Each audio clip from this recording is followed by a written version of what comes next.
بل یو عمل چې په لک ټیم کې سړي ته ډېر ثواب ملاویږي، درې روزې په میاشت کې نیول. درې روزې په میاشت کې نیول.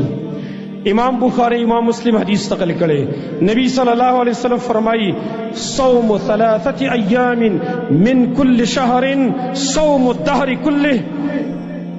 د درې ورځو روزه نیول د هرې میاشتې نه دا داسې لکه چې ټول عمر روزې. درې روزې په هر میاشت کې نیسه.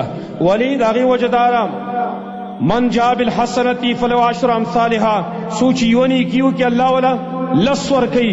یوه روژه دې ونیوله 10 روزې، دویمه روژه دې ونیوله 20 روزې، درېیمه روژه دې ونیوله 1 میاشت.